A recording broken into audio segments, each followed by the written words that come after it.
Let's face it, every man who has ever Googled Japanese AV probably thought he was discovering the nation's true female form. Perfect skin, doll-like features, petite figures, the whole kawaii package wrapped up in fishnets and soft lighting. And then, reality hits you like a Tokyo rush hour train. You land at Narita Airport, full of hope, expecting to be greeted by 100 walking AV angels. Instead, you find yourself surrounded by exhausted office ladies, dental disasters, and fashion choices that look like they escaped from 1998. Suddenly, you realize something shocking. Japanese women in real life look absolutely nothing like the actresses from the AV industry. Now, before the defenders of Japan rush in with pitchforks and anime swords, let's slow down. No, I'm not saying Japanese women are ugly. I'm saying they are different. So different it feels like two separate species. One belongs to the cinematic fantasy world of AV, where every angle is designed to flatter. The other belongs to the world of fluorescent office lighting, convenience store bentos, and a society that treats self-care like an optional luxury after 30. Here's the brutal truth. Japanese AV actresses are essentially a national export industry, manufactured like a Lexus, polished like a Sony commercial. But the everyday woman you see on the streets of Osaka, she's been processed by Japan's real factory. Overtime culture, stress eating, poor dental care, and a cultural obsession with being cute only until marriage, then giving up entirely. And that gap between the fantasy and the flesh is so wide it deserves its own travel advisory. Imagine coming to Japan for sushi and realizing the fish market has been closed for a decade. That's the kind of disappointment we're talking about here. So in today's video, we're going to break it down chapter by chapter. Why Japanese AV actresses look so different from everyday Japanese women. From beauty standards and grooming, to food habits, to social expectations, to the deadly marriage and motherhood trap that wipes out femininity faster than a tsunami. Buckle up, because this is going to offend everyone, but enlighten even more.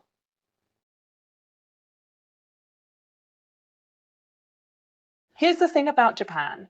If you only consume it through anime, J-dramas, and AV, you're basically watching a commercial for Disneyland. Everything is polished, fantasy-driven, and heavily curated. But the moment you step outside Narita Airport, or Shibuya Station, reality slaps you across the face harder than a pachinko addict who just lost his paycheck. Most first-time visitors expect Japanese women to look like a never-ending casting call for the AV industry. Slim, radiant, flawless. But walk down an actual street in Tokyo or Osaka, and you're met with something else entirely. Women who look utterly normal. And I don't mean normal in a cute, casual way. I mean fatigued, plain, and often carrying the weight of a society that gave up on them the moment they turned 30. Now here's where the weeb defense usually kicks in. But other countries are the same. Women everywhere don't look like actresses or models. Yes, Sherlock, thank you for the genius observation. But here's the catch. The degree of difference in Japan is so extreme it feels like false advertising. In the US, the UK, or even Korea, the women you see on the street at least vaguely resemble what you see in media. American women may not look like Hollywood stars, but you'll still find plenty who match the vibe. In Seoul, the average woman might not be a K-pop idol, but she's styled, groomed, and carries herself in a way that doesn't scream, "I gave up at 29." Japan is different. Why? Because Japanese AV doesn't just exaggerate, it fabricates. The actresses are manufactured, surgically polished, and airbrushed into oblivion. Meanwhile, everyday Japanese women are conditioned by culture to stop prioritizing their looks once the ring slides on their finger. It's not about lacking money. It's about a social script that says, "You're a wife now, so put away the lipstick and pick up the rice cooker." That's not the same as other countries. That's a uniquely Japanese surrender. So when foreigners complain, "Wow, Japanese women in real life don't look like the AV queens I watched online," they're not being shallow. They're noticing a national level bait and switch. And that's what separates Japan from the global norm.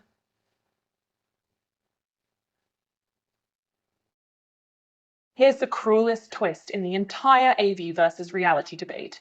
In Japan, a woman's looks aren't destroyed by time. They're destroyed by the marriage certificate. It's almost ritualistic. One day, she's an office lady curling her lashes in the train window, carefully arranging her lunchbox for Instagram. The next day, she becomes a wife, and suddenly the eyeliner vanishes, the heels are replaced by Crocs, and her entire identity collapses into mother of two, head of PTA, keeper of rice cooker. This isn't just personal choice, it's social programming. In Japan, the expectation is that once a woman marries, she must retire from being a woman and become a household machine. She's judged less on how she looks and more on how neatly she folds futons, how many side dishes she cooks, and whether she can manage her husband's socks without complaint. Think about that. Femininity itself becomes a liability. Makeup? Unnecessary for a mother. Hair dye? Frivolous. Gym membership? Selfish. Society literally trains women to stop caring for themselves the moment they fulfill their reproductive role. And this is where the weave excuse collapses. Yes, women in the West also gain weight after kids, but Western culture at least leaves room for MILFs, gym mums, and wine mums trying to reclaim their attractiveness. Korean and Singaporean mums are still investing in skincare, cosmetic tweaks, and professional appearances. Japan? Nope. It's the great feminine surrender. Once you're married, your job is to vanish into the tatami mats. That's why the contrast with AV actresses is so brutal. Those women are paid to never surrender their femininity. Their survival depends on maintaining the illusion of eternal youth and desirability. Everyday Japanese wives, meanwhile, are pushed to abandon femininity as proof of maturity. It's not that they let themselves go, it's that society tells them to throw themselves away. The result: you walk through Tokyo suburbs and see rows of mothers in shapeless clothes, sun hats and surgical masks, blending together like ghosts of their former selves.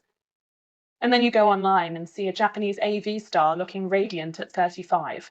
Same passport, same country. Two parallel universes. This is why Japan's beauty gap isn't just about age, it's about culture burying femininity alive.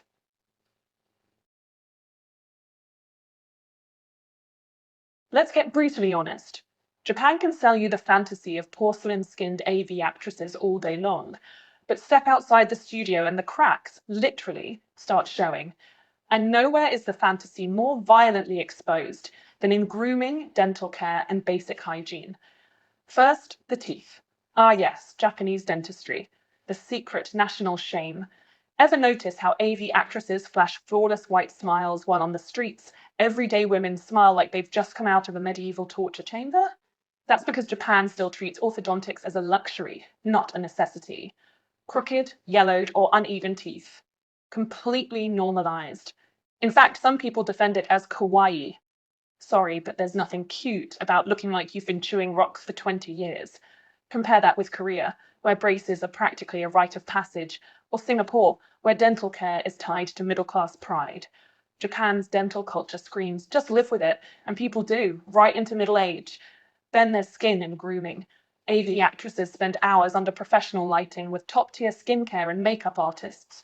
Everyday women, they're stuck with convenience store BB cream, overuse of whitening powders that make them look ghostly, and a chronic aversion to sunscreen that leads to leathery, sun-damaged skin by 40. The national hobby of sitting in hot springs doesn't help either. Relaxing, yes, but it does nothing to prevent the sagging that sets in early. Now, hygiene. This is where it gets even darker. While Japan is globally praised for cleanliness, it's mostly about streets, trains, and toilets, not personal upkeep. Public baths? Sure. Daily flossing and deodorant? Rare. You'd be shocked how many women skip both. AV actresses can't afford to be anything less than pristine. They're products. But the average office lady or housewife? They're too tired, underpaid, and socially conditioned to ignore personal maintenance once their role as youthful beauty expires. This is why foreigners often say, Japanese women look fine at a distance, but up close, something's off. It's the small things, neglected teeth, dull skin, dry hair, or simply outdated grooming habits that no AV fantasy can prepare you for. And again, before the weebs scream other countries too, no, not at this scale. Walk down a street in Seoul, Singapore, or even Bangkok, and you'll see everyday women investing in upkeep. In Japan, the cultural script is maintain until 25, coast until marriage, then give up. The result? A nation where the AV screen looks like paradise, and the sidewalk feels like purgatory.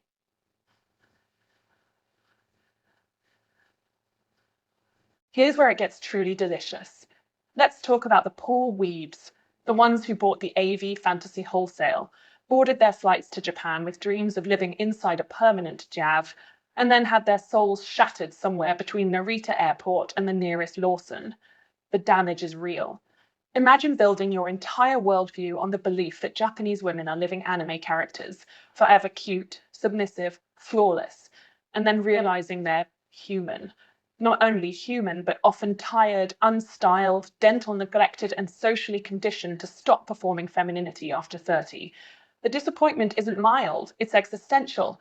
You thought you were importing a fantasy girlfriend, but what you actually got was a stressed out woman who asks you to take your shoes off and won't text you back because she's working unpaid overtime. The weeb response is predictable: denial. First comes the excuse, but women in my country are worse. Nice try. But in your country, the gap between media fantasy and reality isn't this catastrophic. Hollywood stars may be unrealistic, but your average American, Korean, or even Singaporean woman at least shares the same grooming standards. Japan's divide is so sharp it feels like you got catfished by an entire nation. Then comes the anger. Weebs lash out online, ranting that foreigners just don't understand Japanese beauty standards. No, buddy. Your problem is you believed an export industry designed to drain your wallet. AV is Japan's soft power scam. It's not reality, it's fantasy, curated for maximum global marketability. And when you confuse the two, you're the clown, not Japan. Finally comes the coping. You see it on Reddit and Discord, broken men swearing that the real Japan is hidden, or that they'll find the one unicorn woman who looks and acts like an AV actress in daily life. Spoiler alert, they won't, because that woman doesn't exist. She's a product of surgery, makeup, Photoshop, and an industry that polishes her for consumption. The average Japanese woman has zero incentive, or even permission, to live that way. The psychological fallout is brutal. Weebs either double down on delusion or they spiral into resentment. Japan betrayed me. No, champ. You betrayed yourself by mistaking pornography for anthropology. And that's the funniest part of all. The illusion isn't Japan's shame. It's yours.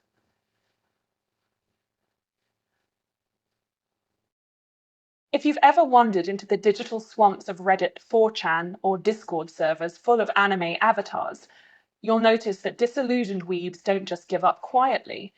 Oh no, they develop coping strategies so delusional they deserve their own psychiatric textbook.